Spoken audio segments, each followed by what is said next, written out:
Nos destaques do Panorama CBN de hoje, eu conto para você que na política o dia foi de anúncios importantes na área econômica e cultural do governo eleito Lula. Aloysio Mercadante vai ser o novo presidente do BNDES, o economista Gabriel Galípolo vai ser o braço direito de Haddad no Ministério da Fazenda e a cantora Margareth Menezes disse que aceitou o convite para ser a nova ministra da Cultura.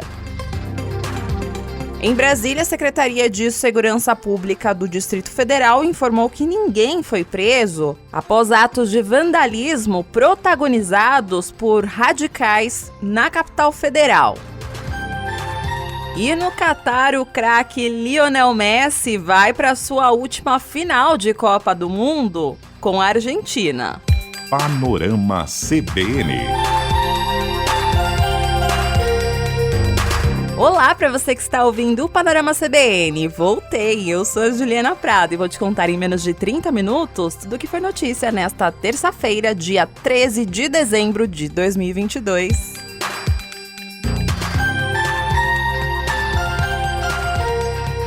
Eu voltei já com um bonde andando, viu? Porque hoje foi o último dia dos trabalhos do grupo de transição de governo. E o presidente eleito Luiz Inácio Lula da Silva e a equipe dele participaram de um evento de encerramento desses trabalhos. Como você acompanhou aqui ao longo dos últimos dias, a equipe de transição teve 32 grupos temáticos que produziram relatórios com diagnósticos da situação atual do governo e também deu sugestões de medidas que vão ser adotadas por Lula após a posse.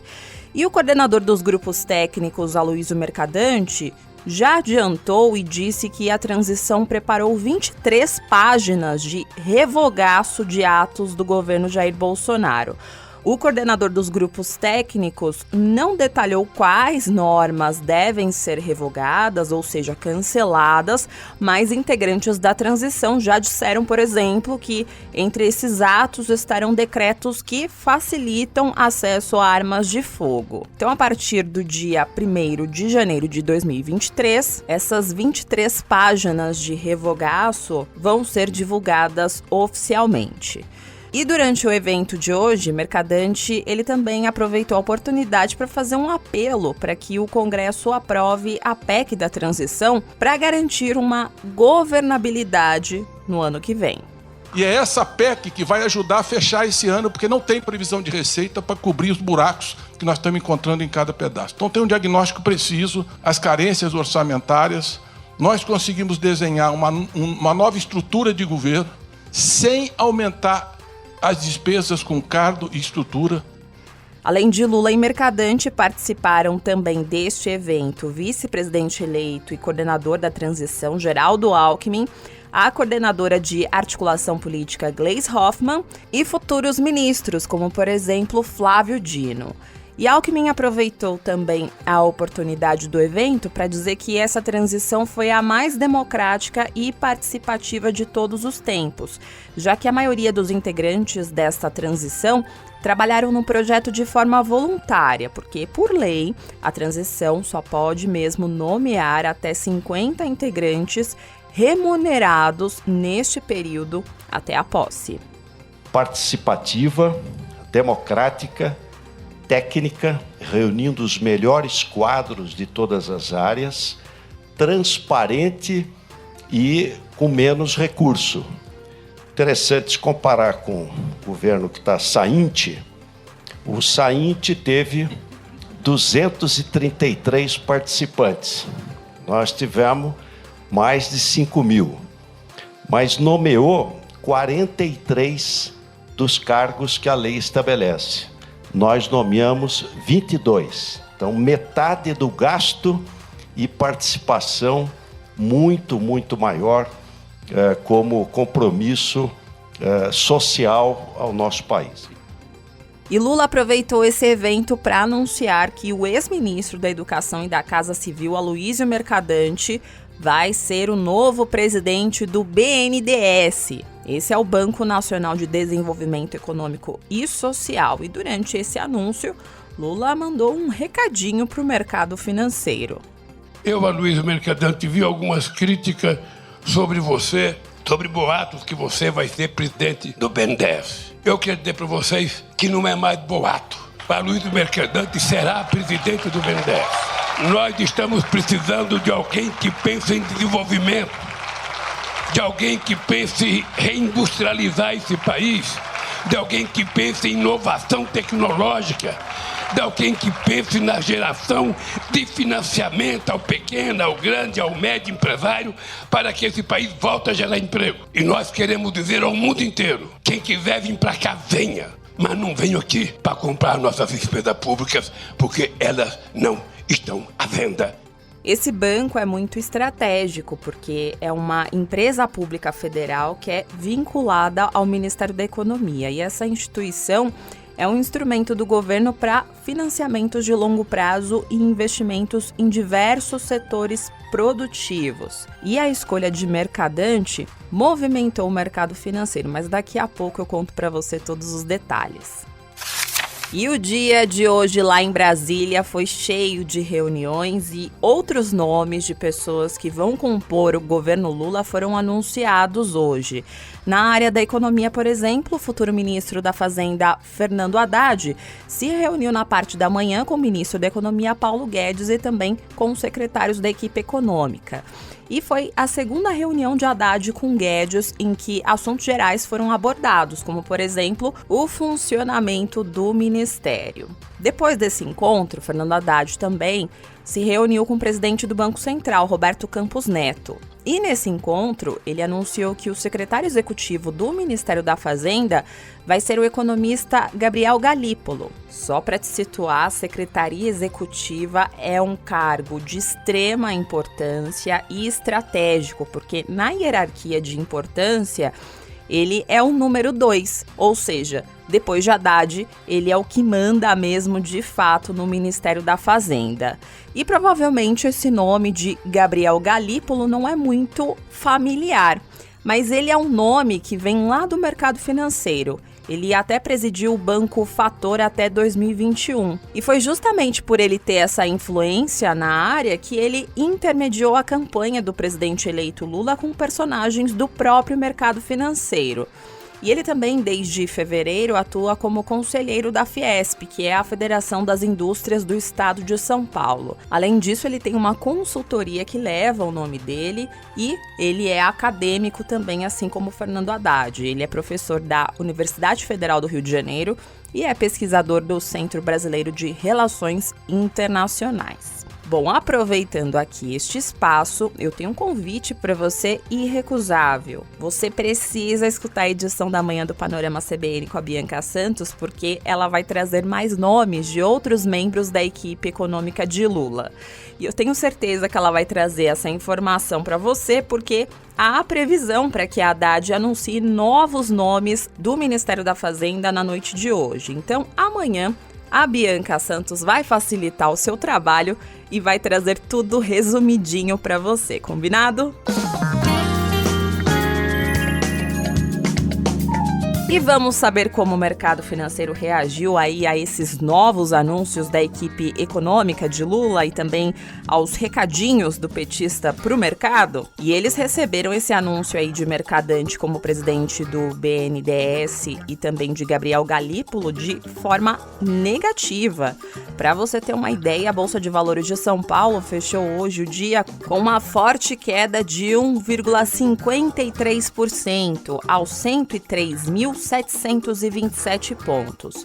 Já no mercado de câmbio, o movimento foi inverso, seguindo aí a lógica do mercado. O dólar comercial fechou com uma valorização de 0,07%, cotado a R$ 5,315. Não foi uma supervalorização, mas fechou em alta.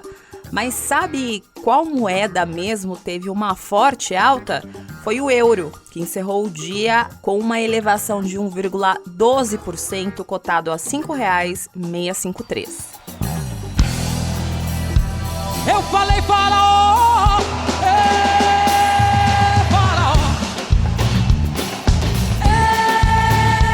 Faraó! Faraó! E camolou do Pelourinho! Faraó! E do nada o Carnaval da Bahia invadiu o Panorama CBN, mas eu juro pra você que eu vou falar de política, porque a voz desta música aí foi anunciada como a nova ministra da Cultura. Sim, ela, a cantora baiana Margareth Menezes. Ela disse hoje que aceitou o convite do presidente eleito Lula para assumir o Ministério da Cultura em 2023. E ela fez esse anúncio após se reunir com o presidente eleito Lula em um hotel em Brasília. Nós conversamos, né?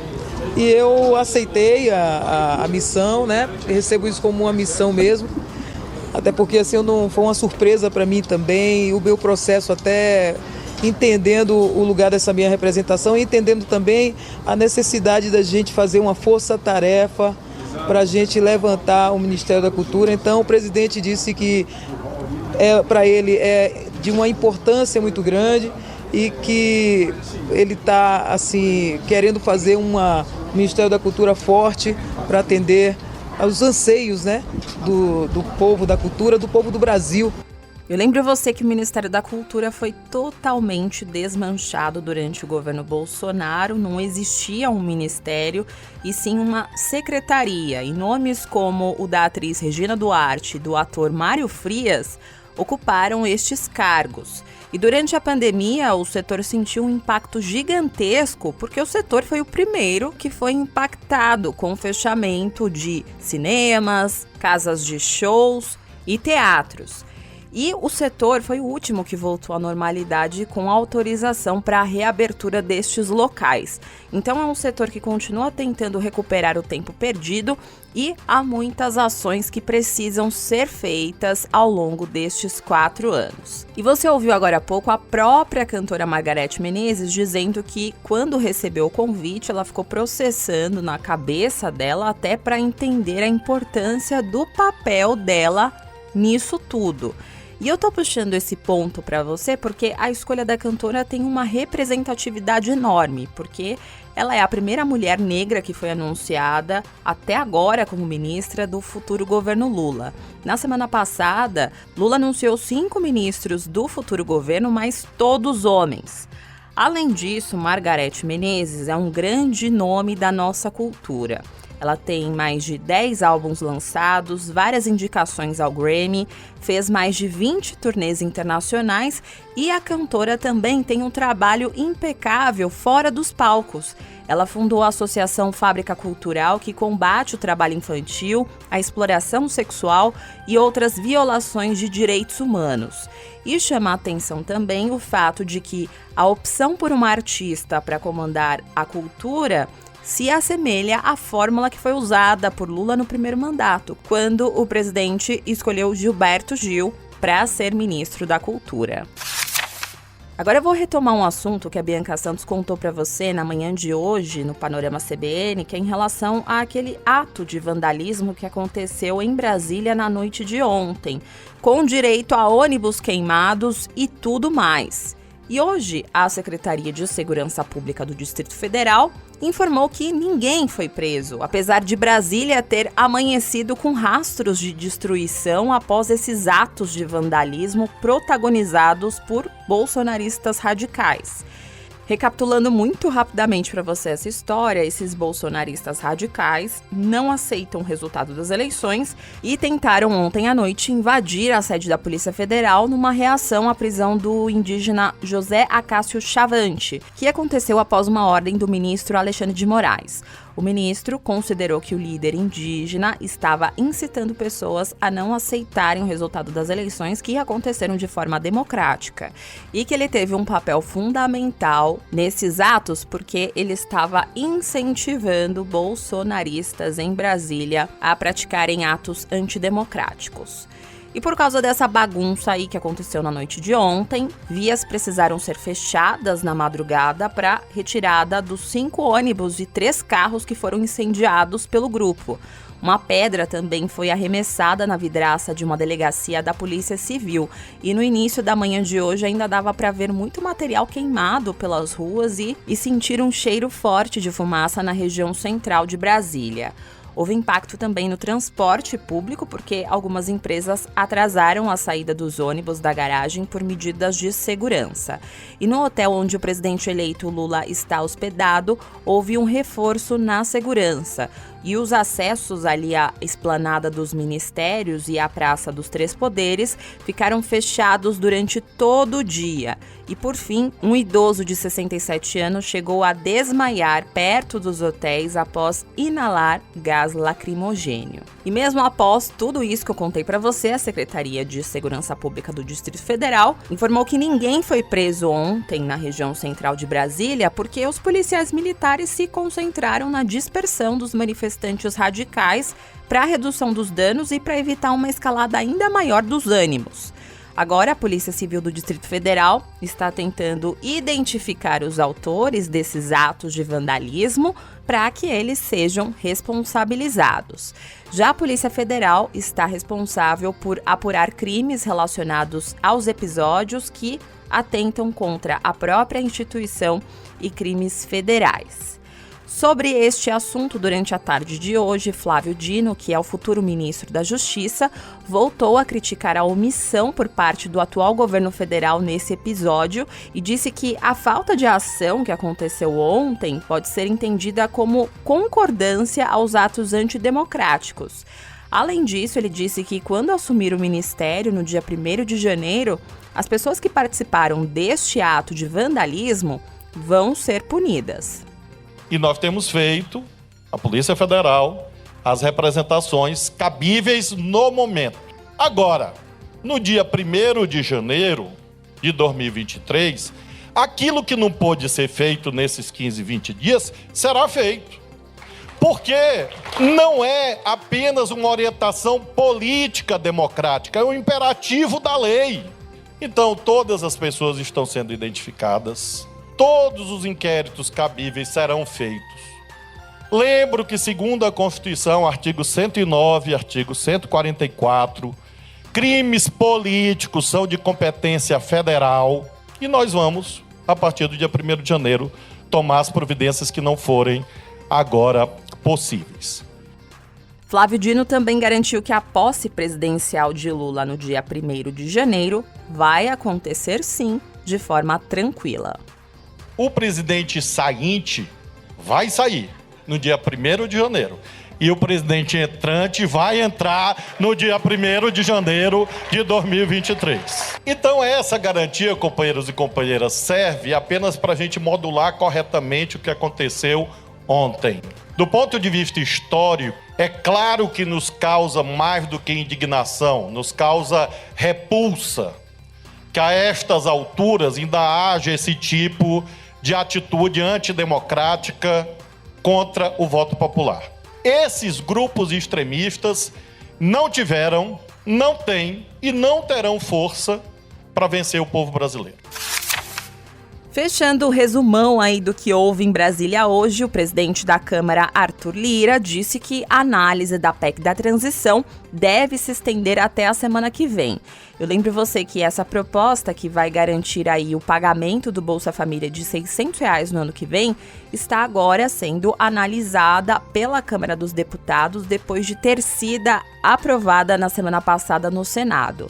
Só que essa previsão aí de ampliar o prazo de votação para a semana que vem é bem ruim, porque trava tudo. E eu vou te explicar melhor essa história. Resumidamente, antes dos parlamentares saírem de recesso por causa do final do ano, o Congresso precisa aprovar o orçamento do ano que vem. Mas o relator do orçamento, Marcelo Castro, já disse várias vezes que a prévia do orçamento que foi enviada para o ano que vem pelo governo do presidente Jair Bolsonaro é uma peça de ficção, porque não tem dinheiro para nada. E só a PEC da transição vai garantir o dinheiro para várias áreas, como educação e saúde. E eu falei aí para você que a demora da análise trava tudo, porque o relator do orçamento precisa saber quanto tem de dinheiro no caixa para distribuir para todas as áreas. Mas, mesmo sem saber essas informações, o senador Marcelo Castro já se adiantou e apresentou hoje uma prévia do orçamento de 2023, que depende da aprovação da PEC da transição. E segundo o senador, Com a aprovação dessa medida, vai ser possível redistribuir mais de 140 bilhões de reais que ficam fora da regra do teto para diversos ministérios. A área da cidadania, por exemplo, vai receber 75 bilhões de reais, isso para pagar o Bolsa Família e novos programas. Já a saúde deve receber mais de 22 bilhões para a retomada de programas como o Farmácia Popular.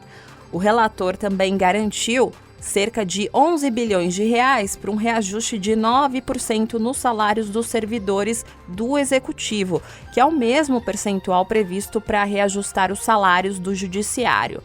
Mas reforçando aqui para você, este orçamento só vai virar realidade mesmo quando o Congresso aprovar a PEC da transição nos próximos dias. Agora eu vou fazer uma pausa aqui no noticiário para contar para você um recado do patrocinador deste podcast.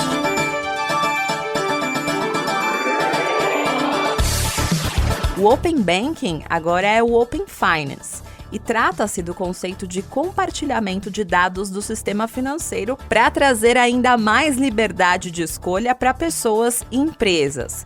E com a credibilidade de um banco com mais de 30 anos de história, o Banco BV usa dados compartilhados pelos seus clientes para melhorar cada vez mais o relacionamento com os seus clientes, inclusive na hora de fazer análises de crédito. São utilizados, por exemplo, dados de transações de conta corrente e de cartão de crédito.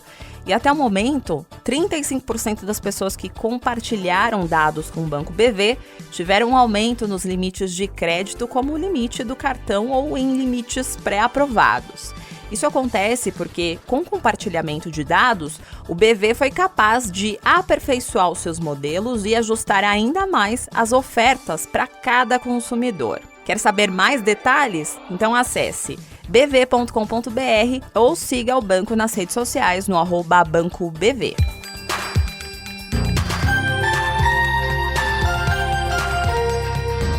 Voltando ao noticiário, trago para você agora informações sobre as fortes chuvas que estão atingindo diversos estados.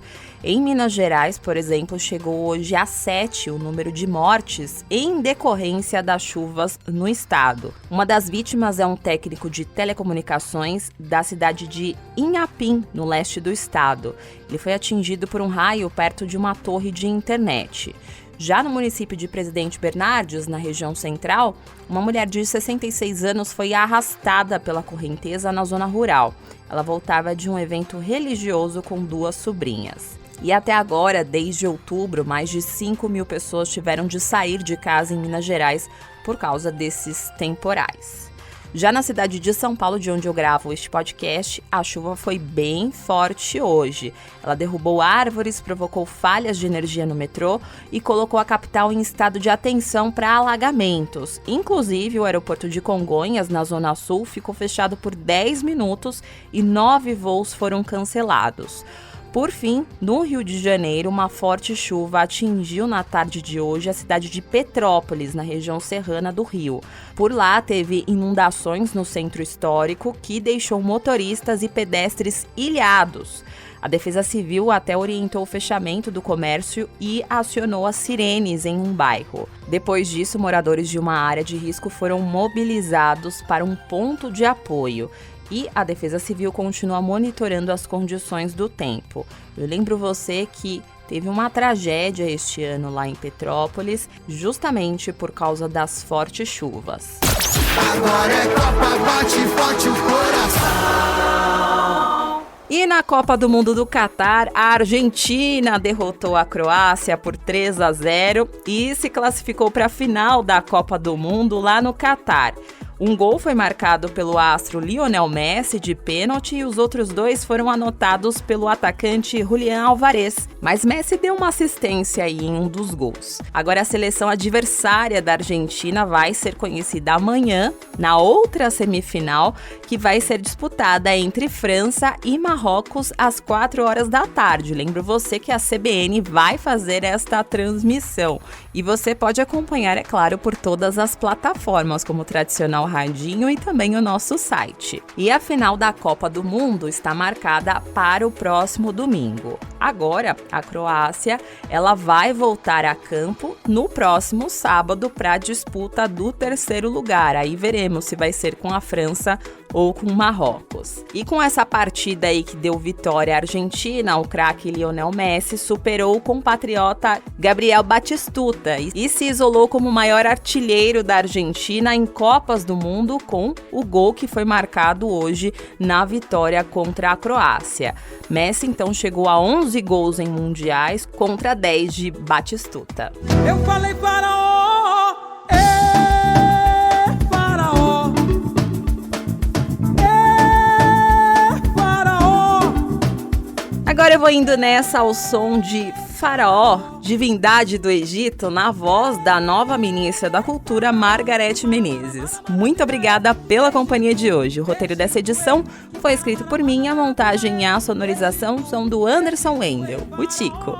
E você pode me encontrar lá nas redes sociais, no @Juliana_Deprado no Twitter, tem o Insta, que é o @JulianaDeprado, e tem também o tradicional e-mail, juliana.prado@cbn.com.br.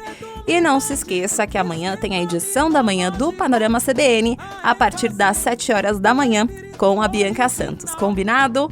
Beijos pra você e até mais! Tem um ovo cósmico, a imersão, nem Osiris sabe como aconteceu. A imersão, nem Osiris sabe como aconteceu.